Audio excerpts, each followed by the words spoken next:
versículo 31, o tema fala sobre o candelabro. Se porventura nossa técnica aí conseguir colocar aqui uma foto de um candelabro, logo depois da leitura, seria muito importante.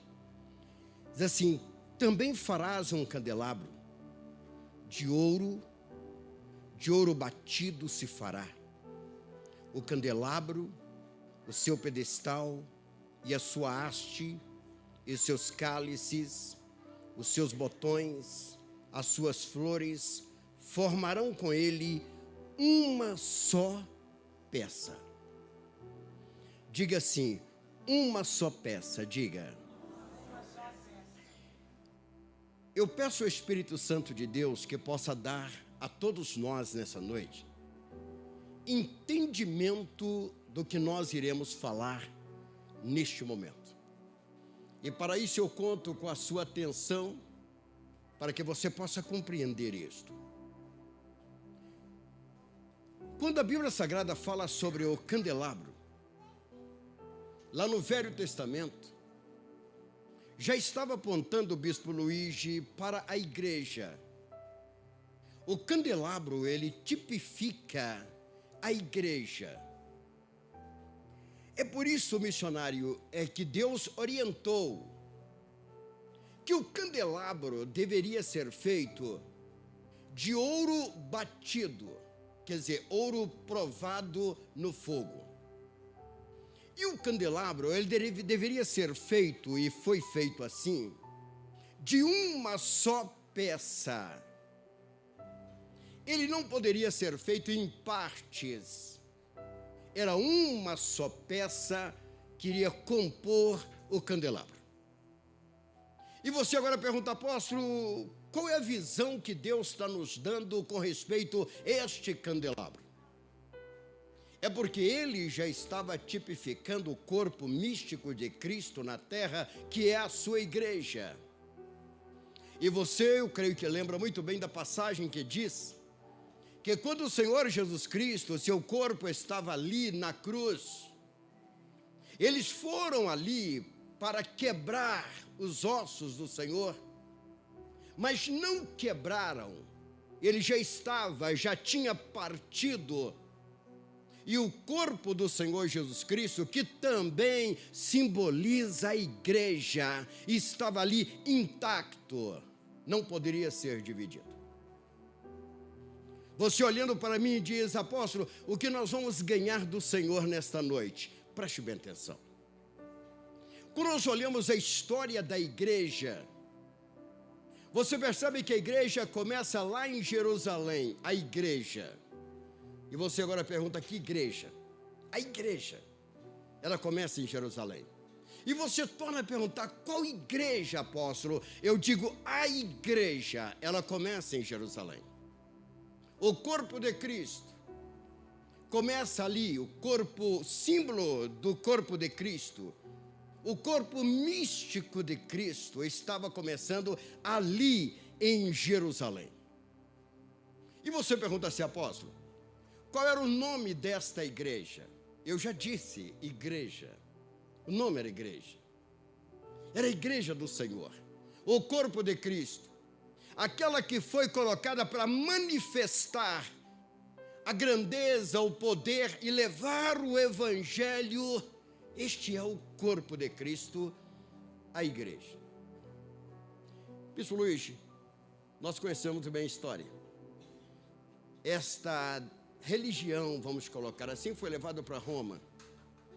E ela começou então a ter um primeiro sobrenome: Igreja Católica Apostólica Romana. Alguém olhou e disse: olha, o nome igreja não é suficiente. É necessário nós colocarmos um sobrenome nesta igreja. Esta igreja, só o nome igreja não, nós temos que colocar um sobrenome que vai definir aquilo que nós acreditamos. Você olha e fala: apóstolo, onde está o erro? Missionária Silvana começou o primeiro erro. Alguém colocou um sobrenome naquilo que não era dele. Deixa eu tornar a repetir. Alguém colocou um sobrenome em algo que ele não criou.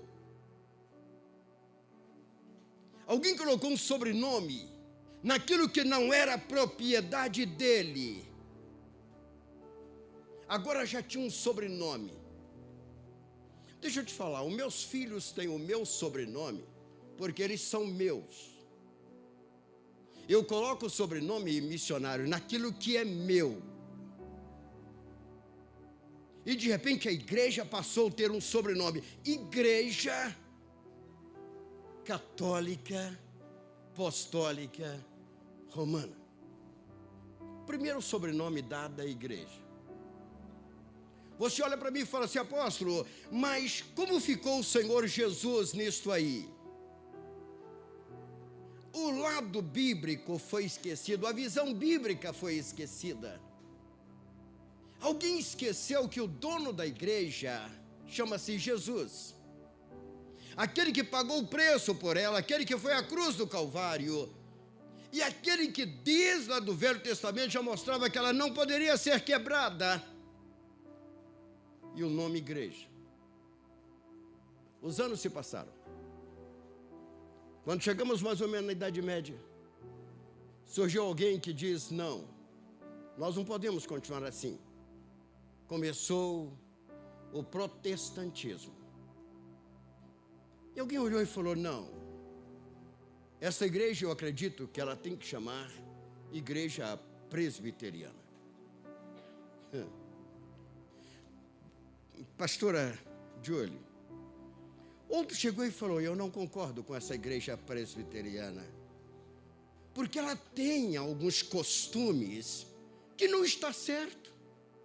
Batizar criança, não receber os dons espirituais. E este alguém então falou: não, eu vou então criar uma igreja chamada Igreja Batista. Mais um sobrenome. Lá vai mais um sobrenome. E você pergunta por quê? Quando você vai olhar a história de todas elas, uns dizem: não, é porque nós não somos protestantes, nós somos desde a época de João Batista e nós sobrevivíamos um grupinho de pessoas, portanto não concordamos com vocês que são protestantes. Nós somos batistas. Volta a palavra igreja. Sobre esta rocha edificarei a minha o quê? Não foi fraco, vocês não estão entendendo. O que Jesus disse: sobre esta rocha edificarei a minha o quê? Igreja. O nome igreja, o meu corpo, Jesus dizendo. Aqueles que vão levar a minha palavra, a minha igreja, eclésia. E agora de repente alguém olhou e falou: não, nós não concordamos também. Nem com os presbiterianos e nem também com os batistas. Porque eles, alguns batizam as águas, outros batizam a criança, outros por aspersão. Não, nós somos pentecostais. Vamos criar a igreja Assembleia de Deus. É outro nome. A igreja, agora, aqui eu crio, a Assembleia de Deus. Missionário Agostinho, nesta noite, a noite de ceia, eu tenho por obrigação mostrar a você que faz parte do corpo de Cristo, que o candelabro não poderia ser quebrado, o corpo de Cristo não pode ser dividido, o corpo de Cristo não pode ser partido. E não adianta eu chegar aqui como presidente da Missão Evangélica Betel, como apóstolo, e dizer: vamos defender que a única igreja, Missão Evangélica Betel. Eu não seria um ignorante dizer isto. Até porque eu creio que 0,0000, talvez 1% dos presidentes de organização não serão arrebatados. Você agora estranhou. Você estremeceu no banco e diz: apóstolo, por quê? Porque somos divisores do corpo de Cristo. Porque somos aqueles que pregamos a separação. Porque somos aqueles que às vezes por egoísmo queremos trazer para nós e colocar sobrenome naquilo que não é nosso. E o dono da igreja, ele tem as mãos furadas. O dono da igreja foi lá na cruz e morreu na cruz. Este é o fundador da igreja.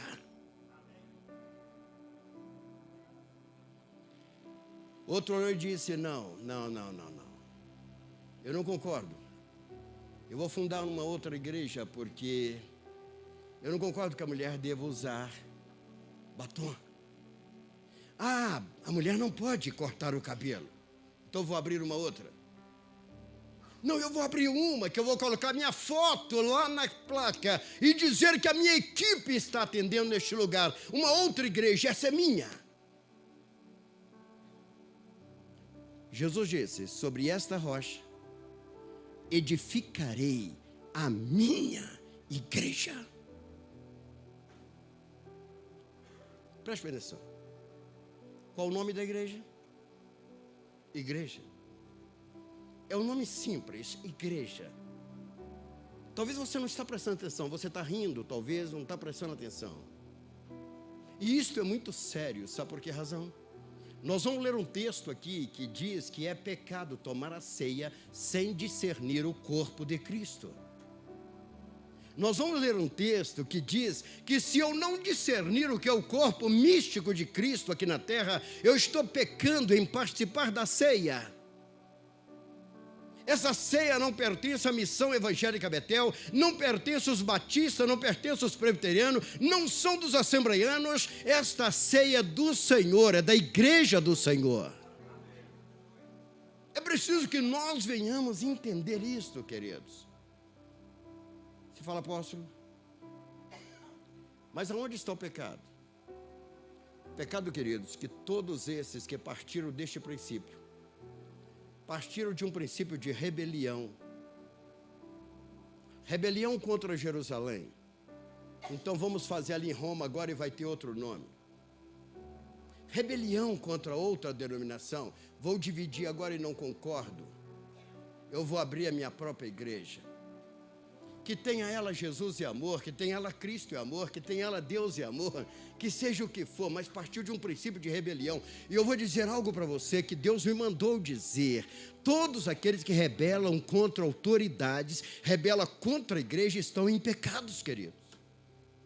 É pecado. A igreja do Senhor é a única que tem autoridade. E você pergunta, apóstolo, mas que igreja é essa? Onde ela está?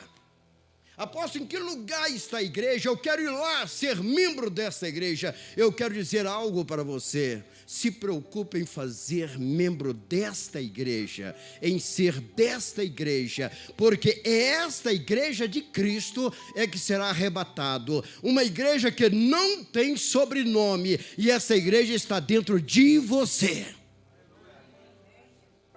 É uma igreja, queridos, que não colocou sobrenome na placa. Agora você entende porque quando este apóstolo começou a missão evangélica Betel, alguém perguntou, não seria melhor colocar igreja, missão evangélica Betel? Não seria melhor, apóstolo Josué? Na época, pastor Josué, alguém me chamou e falou assim, como nós vamos apresentar a nossa igreja? Se na placa não tem o nome de igreja. Eu disse, primeiramente, eu não sou louco. A igreja não é minha. A igreja foi fundada há 2000 anos atrás. E o fundador dela pagou um preço muito alto por ela. Eu posso fundar um ministério. Eu posso fundar uma missão evangelística. Jamais ser fundador da igreja. Jamais. Quer que eu mostre as derrotas? Resultado, a igreja do século 21 tem experimentado, eu vou retirar a palavra igreja e colocar denominações. As denominações têm experimentado derrotas e mais derrotas. no meio de denominações surge aquele que pensa, eu também posso ter a minha igreja. Começa o espírito de rebeldia. Aquele mesmo espírito que um dia rebelou contra Deus, começa a atuar tentando tirar o poder dessa igreja. E nós vemos no mundo inteiro baixas e mais baixas. Tentamos fazer o máximo, mas falta alguma coisa no meio das denominações. E é preciso que nós venhamos conscientizar disso. Eu te pergunto, de onde você é membro? Você tem consciência disso? Você é membro da Missão Evangélica Betel como denominação? Mas porventura você faz parte do corpo de Cristo? Você tem consciência de que você faz parte do corpo de Cristo Jesus? Que é necessário que você tire de sua mente, eu sou presbiteriano, eu vim de origem presbiteriana. Mas onde que você está encaixado no corpo? No corpo do Senhor. Me convidaram essa semana. Apóstolo, vai haver a marcha para Jesus dentro de Contagem, e eu quero que o senhor participe da reunião. Eu disse, não vou. Apóstolo, mas por quê? Por quê? Qual o nome que será levantado lá? Qual o nome? Porventura estamos juntos para levantar apenas o nome do Senhor? Estamos comungando de uma mesma fé, de uma mesma mesa? Porventura tem algo que nos separa ou estamos todos juntos? Porventura estamos cantando, eu sou um com você, de verdade? Deixa eu dizer algo para você. Quer estar de acordo com a Bíblia? Olhe para todos aqueles que estão ligados à cruz de Cristo. Encare ele como seu irmão. Independente se ele usa calça esporte ou se não usa. Independente se a mulher corta cabelo ou deixa de cortar. Independente se ele não tem barba ou se tem uma barba bonita, como do missionário Agostinho. Independente, querido, se ele usa sapato de bico ou se não usa. Independente de qualquer coisa, dê uma olhada se essa pessoa, se ela está ligada à cruz de Cristo e diga, meu irmão, eu faço parte da igreja que você está ligado, porque nós estamos ligados à cruz de Cristo Jesus. Outro dia alguém falou comigo assim, apóstolo, se nós abrimos uma obra ali na Rua Atenas, o que o senhor acha? Eu disse, eu gostaria que fosse aberto 10 locais de reunião na Rua Atenas. Com nós seria 11. Como seria bom? Como seria bom se a Rua Atenas lotasse de local de reunião? Agora você entende por que eu chamo de local de reunião.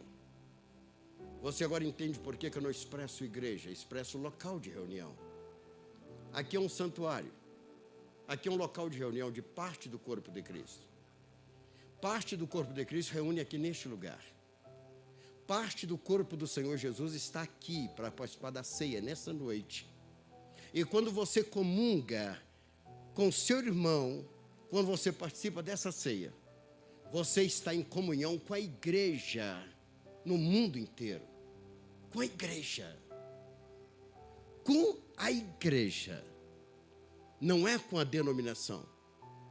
É por isso que muitos denominacionais vão ficar para trás. É por isso que no arrebatamento muitos não vão subir. É pelo fato de não discernir o que é o corpo de Cristo.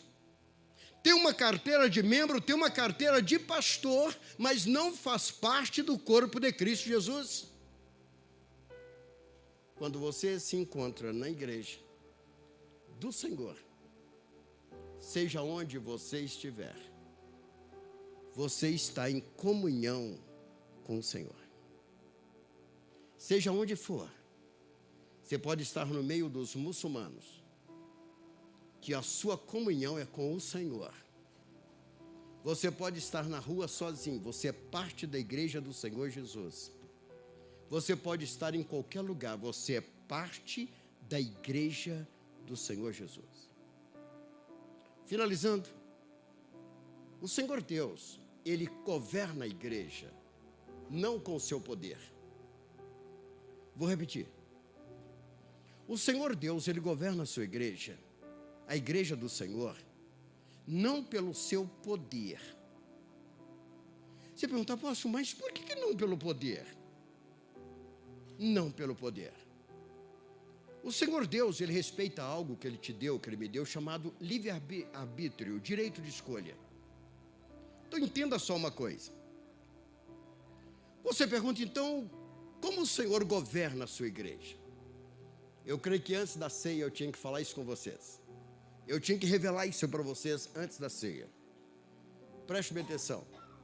Se porventura fosse colocada aqui uma foto de uma carreta, e vocês, tem muitos aqui que sabem do que eu estou falando, uma carreta. Digamos que mostrasse, pastora Lolita, nessa carreta o motorista. E eu creio que tem até mulheres aqui que entendem mais de carreta do que eu. E sabe que tem carreta que é poderosíssima. Eu não sei em quantas marchas tem uma carreta, mas eu acho que passa de 10 marchas. Se você colocar uma carreta indo para São Paulo, eu diria para você que o motorista dessa carreta, ele vai com muito poder nas mãos, força. E de repente, se ele engrenar numa reta, algumas marchas, essa carreta vai em alta velocidade. E é uma carreta que poderia então esse motorista dizer, eu tenho poder, porque estou com uma máquina na mão poderosíssima. Digamos que ele tivesse autorização para andar com uma ponto .40 de lado, mais poder ele teria ainda, de força e de fogo. Digamos que mais à frente tivesse um policial. Um policial, não vou dizer igual eu, mais magrinho. Vocês lembram, com todo respeito, do pastor Max? Digamos que colocasse um como o pastor Max, meu amigo, para ele eu mando um abraço.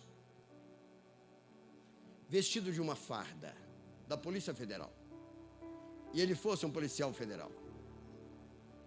Uma garruchinha, um revolvinho na cintura. Uma farda meia despencando. E apenas um apitozinho na mão. A carreta está vindo em alta velocidade. Ali está vindo um daqueles carreteiros bem forte. E de repente o policial, ele vai para a beira da estrada e ele apenas faz assim, ó. E manda encostar. Aquele carreteiro, pelo poder de fogo nas mãos, ele poderia atropelar o policial. Ele poderia passar por cima do policial. Vamos ver a diferença? Um tem poder, o outro tem autoridade. O que eu disse? Um tem poder, o outro tem o quê? Autoridade. Bispo Luiz, atrás desse policialzinho, magrinho, baixinho, fraquinho, tem o comando da polícia. Existe o exército e as forças armadas, e se for preciso, tem até mesmo o presidente da república, mas esse carreteiro vai parar. Porque aquele policial está revestido de quê? Autoridade. Olhe para mim. O governo de Deus sobre a sua igreja é feito com autoridades e não com poder. É autoridade. E ele delega essa autoridade aos homens. Ele delega essa autoridade a apóstolos, a profetas, a pastores e pastoras e a mestres. Autoridade. Quando você desobedece uma autoridade do corpo de Cristo, você desobedece o trono de Deus. Eu termino dizendo algo para você. É por isso, juventude, que nós temos muitos jovens, Bispo Emídio, que têm tudo para ser grandes pastores. E muitas vezes você vê alguns deles ser como foguete que não sobe. Coloca fogo, missionário, e ele faz... Você fala, por quê? Por que esse pastor prega tão bem? Por que esse irmão, ele tinha tudo para ir em frente? Ele excedeu a autoridade dada por Deus a alguém. E quando ele excede esta autoridade, ele tem até o trono de Deus para o parar. E eu digo por quê? Olha para mim. O primeiro rebelde que foi e excedeu a autoridade de Deus chama-se diabo. Missionário, sempre quando você desobedece, sempre quando alguém desobedece uma autoridade, ele faz Deus lembrar de Satanás. Se porventura a pastora André estiver pregando aqui, ela está pregando como autoridade. Se eu virar as costas em desobediência ao que ela está falando, eu tenho até o trono de Deus por detrás para me parar. Eis o segredo por que muitos não vão à frente. Eis o segredo porque muitos músicos, irmão, depois que toca bem, canta bem, toca bem a bateria, canta que é uma bênção, fracassam. Eles não entendem dessa questão da autoridade que é dada à igreja, as autoridades colocadas na igreja. E ele pode pregar muito bem, cantar muito bem, mas ele faz Deus lembrar de Satanás. E Satanás olha e diz, você prega muito bem, você canta muito bem, mas você está no mesmo patamar que eu estou. Eu desobedeci ao trono de Deus e você também está desobedecendo. Deixa eu encerrar a mensagem, olha para mim. É por isso que quando você olha Jesus, ele veio, desvestiu de toda a glória. Sabe qual era a intenção? E foi a intenção? Mostrar para Satanás, ao desobediente, ao rebelde, que quem viria para vencê-lo ia vir com humildade e submissão. É por isso que ele sempre dizia, Pai, eu sei que tu me ouves. É por isso que ele deixou a sua glória, vestiu-se de uma toalha e lavou os pés, mostrando a humildade e submissão ao Pai. É por isso que quando ele foi levado lá ao monte, o diabo falou com ele assim, está vendo os reinos dessa terra? Estou. Só para você entender, Jesus, você veio para ser rei, e você vai continuar sendo rei. Está vendo os reinos deste mundo? Estou. Você vai continuar reinando, você vai reinar sobre eles. Vamos fazer um trato? Nós queremos trocar o lugar do lado de cima. Você vai prostrar e me adorar. Prostrando e adorando, estaria ele sendo colocado em lugar de Deus. Estaria ele sendo colocado, o inimigo, em lugar de Deus. É por isso que ele disse, olha, você veio para ser rei, dá uma olhada nos reinos deste mundo. Este foi o ponto principal. Eu vejo pela fé, pastora Andréia, eu vejo pela fé Deus se levantar no trono e dizer, anjos, venha para ver o que vai acontecer. Jesus poderia muito bem dizer, eu quero os reinos deste mundo, que eu vim para ser rei. Mas ele disse, só ele. Só ele. Humildemente, com fome, com sede, com saudade. Ele disse, não, eu sou obediente. Olha para mim, juventude. Existe um momento da visitação na vida. Olha para mim, obreiros. Olha para mim, bispos. Os momentos da visitação, igreja. E quando você é visitado, muitas vezes não é por Deus, é pelo diabo. Ele mostra que você tem algo de bom, que você não precisa obedecer mais o bispo Luiz. Ele mostra que você tem um brilho que sobressai mais do que o seu líder. Ele mostra que você tem um brilho que não é necessário você obedecer a missionária Brenda mais. Ele mostra que você, querido, tem um brilho que sobressai até mesmo do apóstolo Josué, se tiver algum brilho. Ele mostra que agora você aprendeu muito e que não é necessário submeter-se à autoridade de ninguém. E de repente você risca o seu instrumento, ou então abra a sua Bíblia e fala bonito e começa a dizer: eu não sou submisso ao missionário GR mais, porque agora eu sou alguém que sou capaz. Missionário Ismael, foi exatamente isso que o diabo fez.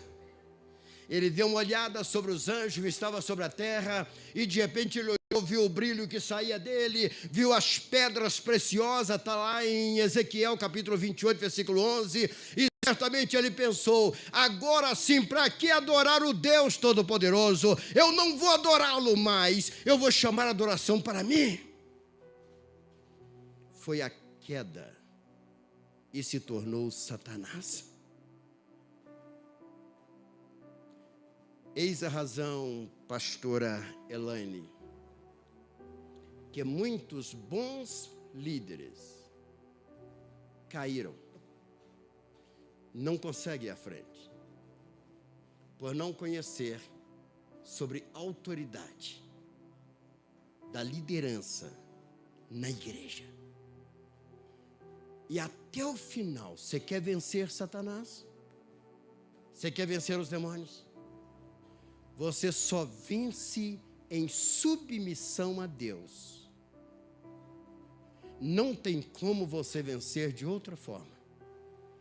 Você só vence em submissão a Deus e a quem Ele delegou a autoridade.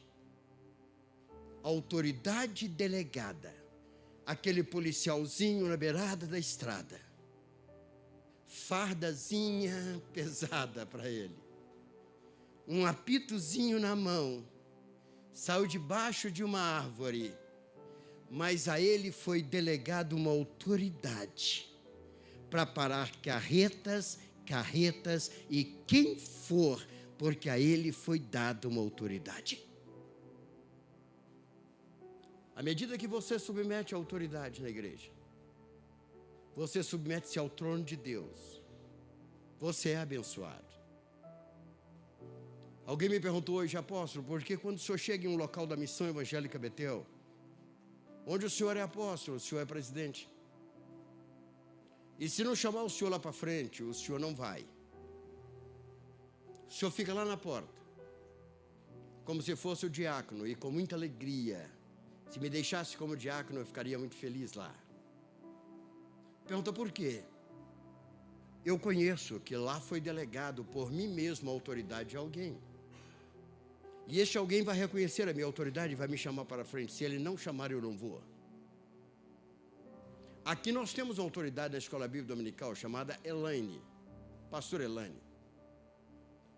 Na Missão Evangélica Betel, a nível de mundo, eu sou o apóstolo, o presidente pela graça de Deus. Na Escola Bíblica Dominical, eu sou professor. Eu só dou aula se ela me convidar.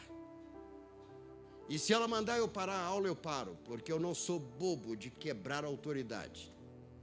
Se ela disser: apóstolo, só tem 10 minutos, eu posso até pedir 1 minuto a mais. Mas dentro do departamento de Escola Bíblica Dominical, eu sou apenas professor. Eu tenho que deixar as vestes de apóstolo de lado e ser professor de Escola Bíblica Dominical. É por conhecer esses princípios que você vê o bispo Luiz falar assim: a minha superintendente, reconhecimento de autoridade. Reconhecimento. E quando nós reconhecemos, nós abençoamos. Quer ver? Deixa eu encerrar a mensagem mostrando algo para vocês que conhecem a Bíblia. Ouviram falar de Noé?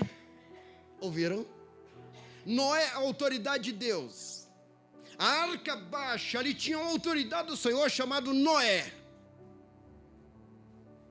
Missionário João, Noé cometeu um erro muito grave.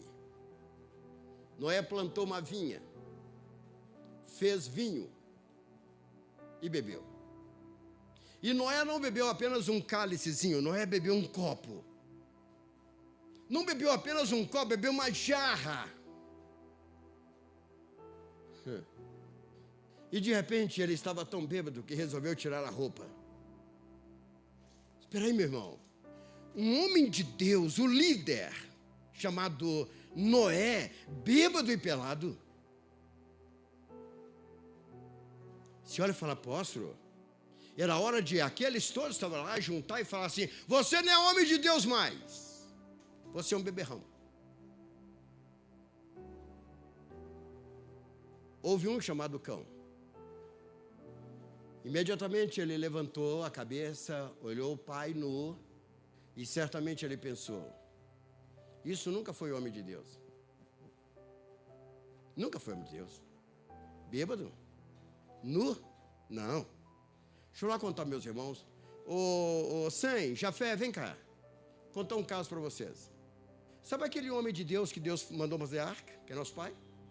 Sabe aquele camarada que disse homem de Deus? Está lá, ó, nu, bebeu tanto que está caído. Deixa eu te contar. Os rebeldes só aparecem quando o líder erra. Eu vou repetir. O rebelde só se manifesta quando o líder erra. Errar é uma fraqueza humana. Errar é do homem. Tomar vinho, tirar a roupa foi do homem. Deus muitas vezes permite que o líder cometa um erro. Não estou dizendo erro, adultério, não. Cometa um erro para que os rebeldes se manifestem no meio do povo. Enquanto não aparece um erro, os rebeldes estão calados, quietos, sem falar nada, à espera de uma falha. Quando esta falha aparece, levanta um e chama um grupinho e diz: dê uma olhada. Dê uma olhada. Olha o apóstolo. Falou que ia colocar a mesa na frente e não colocou. Falou que ia fazer isso no templo e não fez. Olhe bem o apóstolo. Deveria ter trocado esses bancos e não trocou. O apóstolo já não, envelheceu. Eu vi ele subindo lá e tropeçou, porque o joelho estava doendo. Está na hora de trocar. O rebelde só manifesta quando o joelho do apóstolo dói. Eu quero chamar a sua atenção nessa noite, igreja, e aqueles que estão me assistindo. Cuidado com o espírito demoníaco. Cuidado. Bispo Luiz falava aqui há poucos dias sobre Davi, o homem de Deus. Aquele homem de Deus que estava velho, como você pregou, bispo, mas tinha unção de Deus. O homem segundo o coração de Deus não matou Saul porque sabia que tinha azeite sobre a cabeça de Saul, por isso que ele foi abençoado. De repente Absalão levantou e disse: se fosse eu reinando, tudo estaria resolvido. Morreu enforcado. Para todo rebelde existe uma forca. Infelizmente é assim que acontece na igreja, na obra de Deus, porque o poder, Deus não governa pelo poder, Ele governa pela sua autoridade. Diga amém. Deus governa pela sua autoridade. Queridos, eu encerro agora de verdade dizendo algo para você. A obediência, ela gera bênçãos em nossas vidas. Bênçãos. A obediência nos traz farturas de bênçãos. Deus abençoe rica e poderosamente. É por isso que Davi foi um homem abençoado e segundo o coração de Deus, ele conhecia o que era a autoridade constituída por Deus. Davi poderia dizer assim: eu já sou rei, eu fui ungido por Samuel, eu já posso fazer o que eu quiser. Davi não fez. Obreiros aqui presentes, líderes aqui presentes que estão me ouvindo, Sabe que este apóstolo sempre conheceu de autoridade e submissão. E é por isso que Deus tem nos abençoado.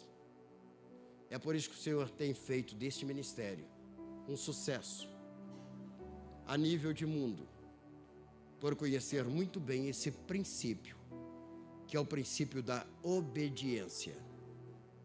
E quando isso acontece, realmente as nossas vidas são abençoadas. Todos que rebelaram contra a Missão Evangélica Betel, a liderança da Missão Evangélica Betel, nenhum deles estão bem. Nenhum. Eu gostaria que tivesse. Eu gostaria, Bispo Luiz, que todos eles estivessem bem. Eu gostaria que todos eles me encontrassem na Tiradentes, ou no Alvarenga Peixoto, ou dentro de qualquer avenida, dentro de Contagem, levantasse a cabeça e me cumprimentasse. Eu gostaria que todos eles, mas nenhum. E Deus não permite, o Bispo Emídio, estar bem. Porque quando rebelam contra a autoridade, tem até o trono de Deus por detrás. Você fala, apóstolo, e se eu não quiser submeter autoridades aqui? O que eu devo fazer? Você não é obrigado. É muito fácil. Ao terminar aqui a ceia, você pode vir e falar, apóstolo, eu vim para receber um abraço. Me dê a bênção que eu estou indo embora. Não estarei mais sobre a sua autoridade. Estou indo embora. Você é abençoado e você vai para onde você quiser, na bênção de Deus. É assim. Chama-se receber a bênção. Foi isso que eu fiz quando eu cheguei perto de alguém, que eu vou citar o nome agora, pastor Rui Menezes. E quando eu cheguei no escritório do Rui Menezes, pastor Rui Menezes, falei, pastor, põe as mãos sobre a minha cabeça e me abençoa. E eu lembro que ele disse para mim assim, Josué, eu estou muito nervoso. Olha meu braço. Cuidado meu cabelo não arrepiar. Eu disse, arrepiando o cabelo ou não, põe as mãos sobre a minha cabeça e me abençoa. E ele falou, já que é assim, colocou na minha cabeça e falou, vai com Deus. Eu disse, agora eu desço em paz essa escadaria. Com a pastora Shirley no colo, ela lembra dessa cena, disse chorando, mas numa certeza, que eu estava sendo abençoado e poderia começar a Missão Evangélica Betel, na bênção.